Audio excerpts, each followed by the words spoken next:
अमेरिकेतील टॅरिफ धोरणाचा कोकणातील मच्छीमारांना फटका। टॅरिफ धोरणामुळे कोळंबीवर 26% शुल्क भरावं लागणार आहे। कोळंबीसाठी अमेरिका मोठी बाजारपेठ। वन्नामेई नावाच्या कोळंबीला सर्वाधिक मागणी आहे। निर्यात घटल्यानं स्थानिक बाजारात कोळंबीचे दर गडगडले आहेत। याचा आढावा घेतला आपल्या प्रतिनिधींनी, पाहूया। अमेरिकेच्या टॅरिफ धोरणाचा फटका हा कोकणातील मच्छीमारांना बसलेला पाहायला मिळतो आहे।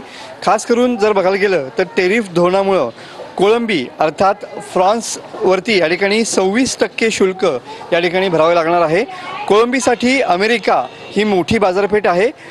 वन्नामेई नावाची कोळंबीला अमेरिकेत मोठी मागणी असते। तुम्ही बघू शकता की हीच ती कोळंबी आहे की जी या ठिकाणी या कोळंबीला अमेरिकेत मोठी मागणी असलेली पाहायला मिळते आहे। सर, काय सांगाल? अमेरिका ही मोठी बाजारपेठ आहे कोळंबीसाठी। सध्या टॅरिफमुळे तिथले जे दर आहेत ते वाढणार आहेत, काय सांगाल?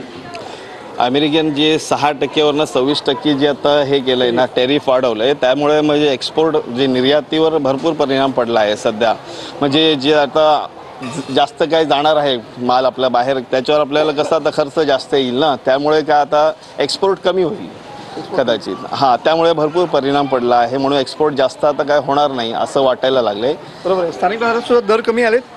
हो, स्थानिक बाजारात तेवढा आता तरी परिणाम पडलाय नाही, पण याच्या पुढे आता पडणार, शक्यतो पडणारच, तिकडे पण परिणाम होणार त्याच्याबद्दल। कॅमेरामन समित गजनेसह मनोज लेले, TV9 मराठी, रत्नागिरी।